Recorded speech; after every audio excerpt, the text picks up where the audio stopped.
Hello बच्चों, आज हम polytechnic first year first semester की applied physics first unit start करने जा रहे हैं, जिसका नाम है भौतिक जगत, मात्रक एवं मापन। तो आप साइंस में 10th तक कॉमन चीज़ें पढ़ते हैं, जो कॉमन साइंस होती है, जिसके अंदर बॉटनी, जूलॉजी, केमिस्ट्री, फिजिक्स सबका कॉमन जो एक कंबाइंड लेक्चर है वो साइंस का लेक्चर होता है आपका।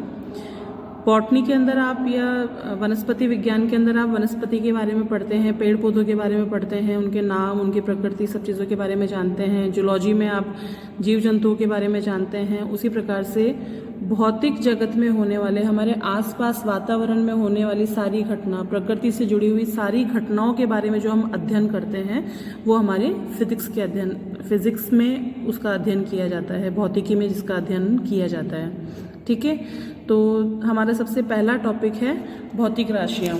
भौतिक राशियाँ बच्चों उनको बोलते हैं, उन राशियों को बोलते हैं जिनको मापा या तोला जा सके। ठीक है, जैसे आप स्कूल में जाते हैं, दोस्त बनाते हैं, अगर आपसे बोला जाए कि ये आपका दोस्त है जो भी आपके पास में है, तो आप कैलकुलेट कर सकते हो कि आपकी कितनी ज़्यादा दोस्ती है अपने दोस्त से। तो ये राशि गणना, इस राशि की गणना नहीं की जा सकती है, तो हम उनको भौतिक राशियाँ नहीं बोल सकते हैं। वो सभी राशियाँ जिनकी गणना की जा सके या जिनको मापा जा सके, तोला जा सके, उन सभी राशियों को हम क्या बोलेंगे? भौतिक राशि बोलेंगे। ठीक है, जिनको मापा या तोला नहीं जा सकता उनको हम भौतिक राशियाँ नहीं बोलेंगे। ठीक है, अब भौतिक राशियाँ भी दो तरीके की होती हैं। जनरली निर्भरता के आधार पर भौतिक राशियों को दो भागों में विभाजित किया गया है। पहली है आपकी मूल भौतिक राशियां और दूसरी होंगी आपकी व्युत्पन्न भौतिक राशियां। मूल भौतिक राशियां आप उन राशियों को बोलेंगे जो पूर्ण रूप से स्वतंत्र होती हैं, जो किन्हीं अन्य राशि पर निर्भर ना करें या किन्हीं अन्य राशियों से जिन्हें व्युत्पन्न ना किया जा सके।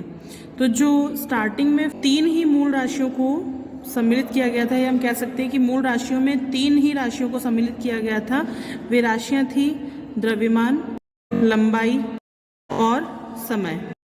इन 3 राशियों को मूल राशियों में सम्मिलित किया गया था और इन्हीं के आधार पर जो मात्रक पद्धतियां बनाई गई थी वो भी इन्हीं के आधार पर बनाई गई थी कि 3 ही नाम से जुड़ी हुई मात्रक पद्धतियां थी। इससे नेक्स्ट टॉपिक में आप उसी को स्टडी करेंगे। तो आपको एक चीज़ याद रखनी है, मैं कुछ फॉर्मूले आपको बताऊंगी। जब हम मात्रक निकालेंगे या विमा को जब हम निकालेंगे तो उस टाइम पे आपको ध्यान रखना है कि मूल राशियां 3 ही होंगी, द्रव्यमान, लंबाई और समय। अभी कई स्टूडेंट को ये नहीं पता होगा कि द्रव्यमान क्या होता है।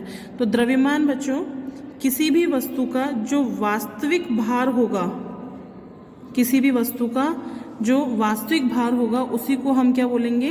द्रव्यमान। क्योंकि आप जो अपना भार चेक करते हैं वो वास्तव में भार बल होता है, सिर्फ भार नहीं होता, हम उसको भार बल बोलते हैं, जिसका फॉर्मूला होता है m/g या द्रव्यमान गुणा गुरुत्वीय त्वरण। ठीक है, आपको पता है कि पृथ्वी के केंद्र से गुरुत्वाकर्षण बल लगता है, तो गुरुत्वाकर्षण बल के कारण जो वस्तु है वो अपने वास्तविक भार से कुछ अधिक भार डालती है। क्योंकि आप इमेजिन करो कि आपने हाथ पे किसी वस्तु को रखा है, अब वो वस्तु आपके हाथ के ऊपर जितना भार डालेगी, जबकि गुरुत्वाकर्षण बल कार्यरत नहीं है, गुरुत्वाकर्षण बल एब्सेंट है, उस टाइम पे कार्य नहीं कर रहा है, तो वस्तु का आपके हाथ पर जितना भार होगा वो उसका द्रव्यमान होगा।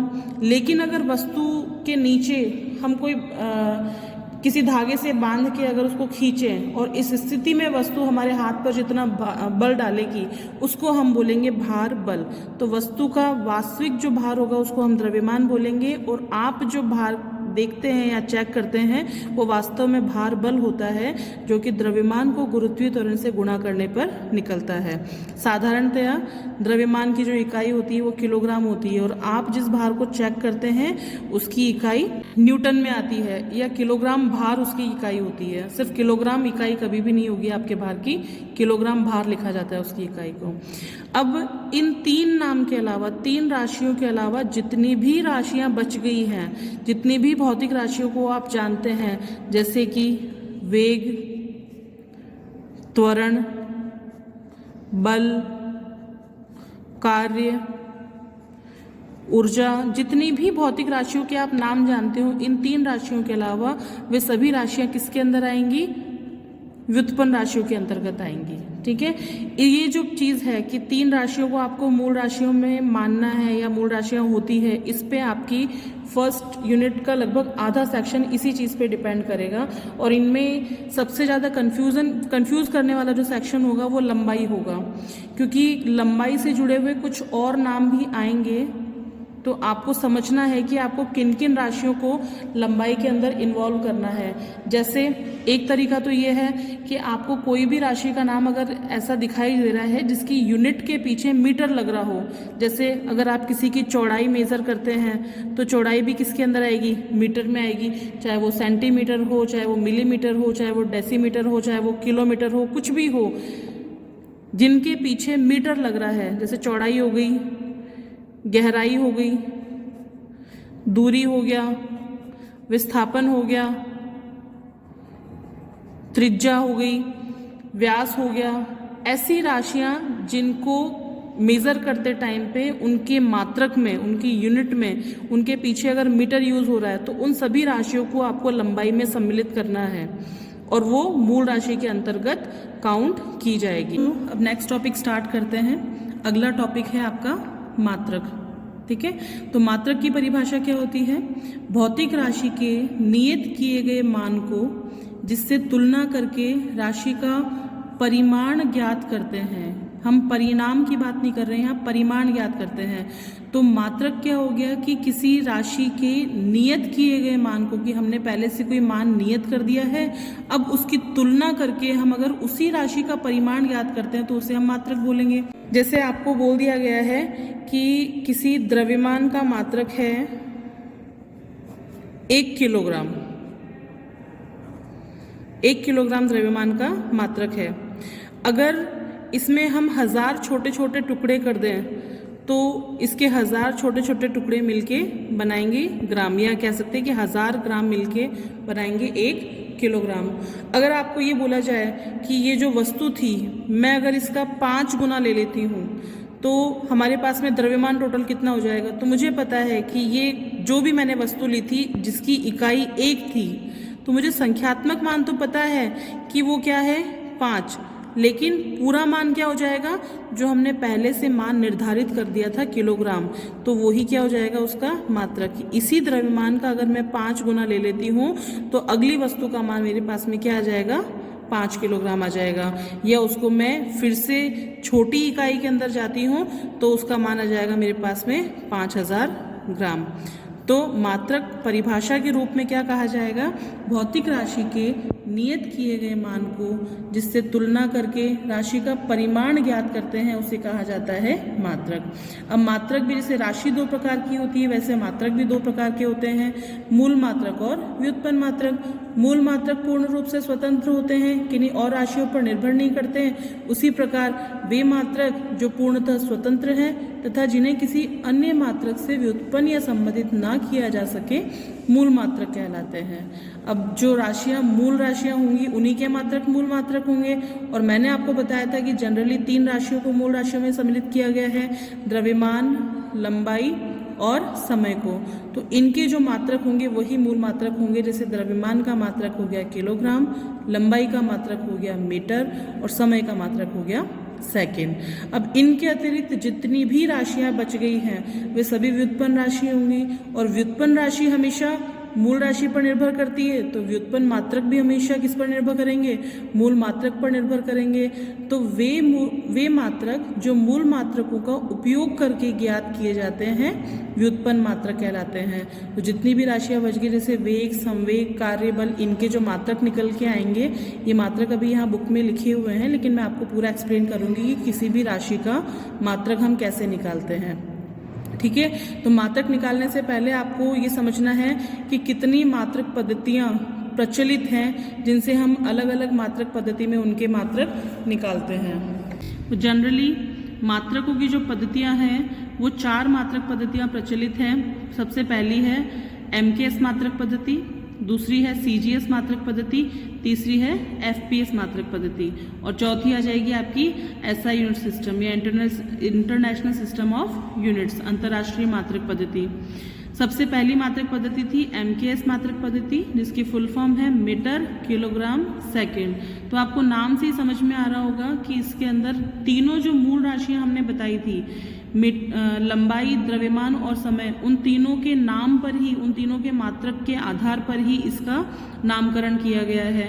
क्योंकि पहले स्टार्टिंग में 3 ही राशियों को मूल राशियों में सम्मिलित किया गया था, तो मात्रक भी यहाँ पे 3 ही दिए गए हैं। अगर और कोई राशि सम्मिलित होती तो पद्धति के अंदर उनका मात्रक भी यहाँ पे सम्मिलित होता। तो प्रारंभ में आपकी पहली जो मात्रक पद्धति है वो है मीटर किलोग्राम सेकंड। तो स्पष्ट है, इस पद्धति में लंबाई का मात्रक मीटर, द्रव्यमान का मात्रक किलोग्राम और समय का मात्रक सेकंड होता है। ठीक है, नेक्स्ट है आपकी सेंटीमीटर ग्राम सेकंड। CGS की फुल फॉर्म क्या हो जाएगी? Centimetre gram second. तो सेंटीमीटर किसकी यूनिट होगी? लेंथ की, लंबाई की, ग्राम द्रव्यमान की और सेकंड समय की। तो इस मात्रक पद्धति में लंबाई का मात्रक सेंटीमीटर, द्रव्यमान का मात्रक ग्राम तथा समय का मात्रक सेकंड होता है। सिमिलरली थर्ड मात्रक पद्धति आपकी कौन सी आ जाएगी? फुट, पाउंड और सेकंड, FPS।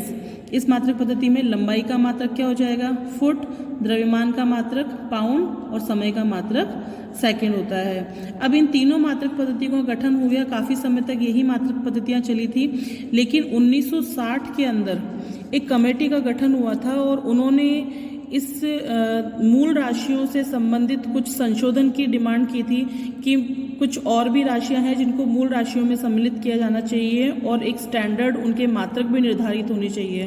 तो जनरली जो SI यूनिट सिस्टम होता है, इसको हम SI यूनिट सिस्टम भी बोलते हैं, तो SI मात्रक पद्धति जो है वो MKS मात्रक पद्धति का संशोधित रूप है या इसी का परिवर्तित रूप है। ठीक है, तो यहाँ पे 3 राशियां जो हम स्टार्टिंग से लेके आ रहे थे, द्रव्यमान, लंबाई, समय, वो तो थी, उसके अतिरिक्त इन्होंने 4 नई राशियों को और इनके अंदर सम्मिलित कर दिया गया। तो SI मात्रक पद्धति के अनुसार मूल राशियों की संख्या टोटल 7 हो चुकी थी, जिनमें से राशियां कौन कौन सी है आपकी? द्रव्यमान, जिसका मात्रक MKS के अकॉर्डिंग किलोग्राम और संकेत है उसका kg। लंबाई का मात्रक MKS के अकॉर्डिंग मीटर, संकेत है इसका स्मॉल m, और समय का मात्रक सेकंड और संकेत है उसका S। 4 नई जो राशि सम्मिलित की गई थी उसमें पहली राशि है तापमान, जिसका मात्रक निर्धारित किया गया केल्विन और निरूपण दिया गया उसका या प्रतीक दिया गया K। अगली राशि है विद्युत धारा, जिसका मात्रक निर्धारित किया गया एम्पियर और निरूपण है उसका A। अगली है आपकी प्रदीपन तीव्रता, जिसका मात्रक निर्धारित किया गया कैंडेला और नोटेशन है उसका CD। और अगला है पदार्थ की मात्रा, अमाउंट ऑफ सब्सटेंस, जिसका मात्रक निर्धारित किया गया मोल और यूनिट है उसका या संकेत है उसका MOL। ठीक है, अब ये पूरी जब लिस्ट तैयार हो गई, ये उन्होंने फाइनल कर दी, उसके बाद में उन्हें 2 राशियां और सम्मिलित करनी थी कि हम इन 2 राशियों को और मूल राशियों में सम्मिलित करना चाहते हैं। तो इन्होंने इस लिस्ट को संशोधित ना करते हुए इन 2 राशियों को अलग नाम से ऐड कर दिया गया सप्लीमेंट्री, कि एक हमारी लिस्ट पूरी हो गई तो हम सप्लीमेंट्री क्वांटिटीज के फॉर्म में इनको हम ऐड कर देते हैं। तो पहली है आपकी तलीय कोण, दूसरी है आपका ठोस कोण। अब तलीय कोण और ठोस कोण में अंतर क्या है?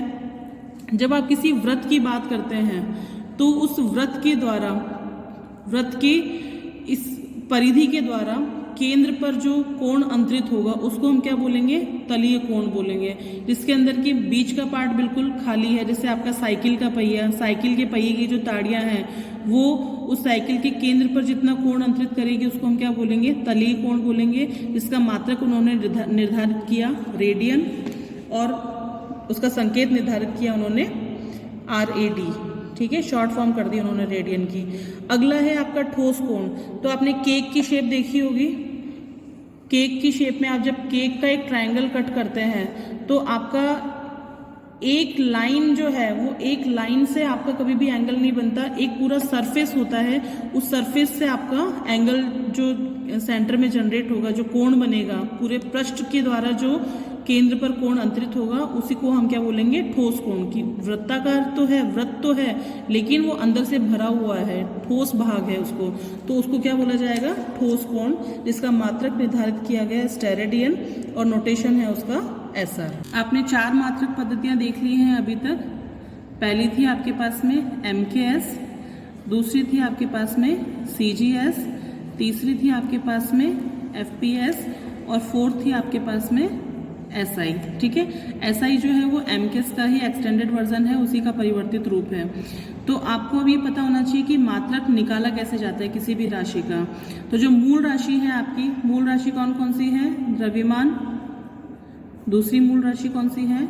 लंबाई, और तीसरी मूल राशि कौन सी है? समय। ये सभी आपकी मूल राशियां हैं। इसके अतिरिक्त जितनी भी राशियां बच जाएगी वो आपकी व्युत्पन्न राशियां हैं, और व्युत्पन्न राशियों के लिए हम जनरली यहाँ पे मात्रक निकालते हैं। जैसे आप फॉर एग्जांपल हम ले रहे हैं यहाँ पे कि आपको अगर बल का मात्रक पूछ लिया जाए कि बल का मात्रक निकालो, वो MKS में भी पूछ सकते हैं, CGS में भी पूछ सकते हैं, SI में भी पूछ सकते हैं। SI जनरली, ये FPS जो है वो जनरली नहीं पूछा जाता है। हम लोग जो यूज़ करते हैं वो MKS, CGS और SI ही यूज़ करते हैं। अब यहाँ पे आपको इस यूनिट के लिए जितने भी फॉर्मूले यूज होंगे उसमें आपका मूल राशि, द्रव्यमान, लंबाई और समय से काम चल जाएगा। ऐसा यूनिट सिस्टम ने जो 4 अतिरिक्त राशियों को ऐड किया था उनकी आपकी कम से कम इस यूनिट में ज़रूरत नहीं पड़ेगी। ठीक है, तो आपको ध्यान में रखना है द्रव्यमान, लंबाई और समय। और सबसे ज़्यादा आपको जो कंफ्यूज करेगा वो कंफ्यूज लंबाई ही करेगा। और इससे जुड़े हुए नाम मैं आपको पहले बता चुकी हूँ कि इससे जुड़े हुए कौन कौन से नाम हैं जिनको आपको लंबाई में ही कंसीडर करके चलना है कि ये जो राशि है हमारी लंबाई में ही आती है और मूल राशि ही होगी। अभी हम यहाँ देख लेते हैं। तो आपको जिस भी राशि का मात्रक निकालने के लिए बोला जाए, सबसे पहला काम करना है कि आप उसका सूत्र लिखें। तो बल का सूत्र होता है आपके पास में द्रव्यमान गुणा त्वरण। ठीक है, सूत्र लिखने के बाद में आपको चेक करना है कि यह सूत्र पूरी तरीके से, इसमें जो राशियां हैं वो मूल राशियां ही होनी चाहिए, कोई भी व्युत्पन्न राशि इसमें प्रेजेंट नहीं होनी चाहिए। तो द्रव्यमान हमें पता है मूल राशि है, लेकिन त्वरण जो है वो मूल राशि नहीं होती है। मूल राशि कौन कौन सी है? द्रव्यमान, लंबाई और समय। तो त्वरण कुछ अलग नाम आ गया, तो त्वरण मूल राशि नहीं है। तो जो मूल राशि नहीं होगी उसका हमें सूत्र वहाँ पे अप्लाई कर देना है। तो द्रव्यमान तो जैसा था वो एज इट इज आ जाएगा। त्वरण का सूत्र क्या होता है? वेग बटा समय। तो त्वरण का आप यहाँ पे सूत्र लगा देंगे। अब चेक करो कौन कौन सी राशियां सूत्र में अब आ रही है? द्रव्यमान, वेग और समय। तो द्रव्यमान और समय तो मूल राशि है, लेकिन वेग मूल राशि नहीं है, तो वेग का यहाँ पे सूत्र लगा देंगे आप। तो अब सूत्र क्या बन जाएगा आपके पास में? जो मूल राशियां हैं उनको आपको ऊपर छोड़ते हुए नहीं चलना है, साथ में लेके चलना है। तो द्रव्यमान और समय तो आप उनके स्थान पे लिख दीजिए। वेग की जगह वेग का सूत्र लगाएंगे आप विस्थापन बटे समय। तो अब सूत्र के अंदर जितनी भी राशियां हैं, द्रव्यमान, विस्थापन, समय, ये सभी मूल राशियां हैं। अब आप में से किसी स्टूडेंट का क्वेश्चन हो सकता है कि विस्थापन मूल राशि नहीं होती है। तो विस्थापन क्या है कि आप एक पॉइंट से दूसरे पॉइंट तक कितने शिफ्ट हुए हैं, कितने विस्थापित हुए हैं, उसी को विस्थापन बोलेंगे। तो ये आप मेजर अगर करेंगे तो स्केल से, इंच टेप से, किसी से भी मेजर करेंगे तो इसके मात्रक में पीछे मीटर लगेगा ही लगेगा। 5 मीटर, इतने किलोमीटर, जो भी है कि आप आज सुबह यहाँ थे तो अब इतने किलोमीटर दूर चले गए, तो आप कितने विस्थापित हुए, आपका विस्थापन कितना है। तो इसको आपको लंबाई में ही सम्मिलित करना है, और लंबाई मूल राशि होती है। तो अब अगर हम चेक करें तो पूरा सूत्र आपका मूल राशि के रूप में परिवर्तित हो गया है। अब अगर आपको बोल दिया जाए कि MKS मात्रक पद्धति के अंदर आपको मात्रक लिखना है, तो आप क्या करेंगे? द्रव्यमान के लिए द्रव्यमान का मात्रक लिख देंगे, विस्थापन के लिए विस्थापन का मात्रक लिखेंगे, और समय के लिए समय का मात्रक लिख देंगे। द्रव्यमान का मात्रक MKS मात्रक पद्धति में कौन सा होता है? किलोग्राम। तो आप द्रव्यमान के लिए लिख देंगे यहाँ पे किलोग्राम। ठीक है, विस्थापन किसमें आएगा? लंबाई में, और लंबाई का मात्रक MKS पद्धति में क्या होता है? मीटर। तो किलोग्राम। विस्थापन के लिए क्या लिख देंगे आप? मीटर। और समय का है बटे में, समय के लिए मात्रक क्या है? सेकंड। और समय 2 बार है तो सेकंड का क्या हो जाएगा यहाँ पे? स्क्वायर हो जाएगा। तो ये MKS मात्रक पद्धति में आपने बल का मात्रक निकाल दिया। अगर यही मात्रक आपको CGS में बोल दिया जाता तो CGS के लिए आप कैसे निकालते? CGS के लिए आप द्रव्यमान का मात्रक क्या लिखते? पहले ग्राम। विस्थापन का मात्रक क्या लिखते? सेंटीमीटर। और समय का मात्रक सेकंड। 2 टाइम्स है तो सेकंड का स्क्वायर। ये CGS में बल का मात्रक हो जाएगा। आप जितनी भी व्युत्पन्न राशियां हैं सभी का मात्रक इसके द्वारा निकाल सकते हैं।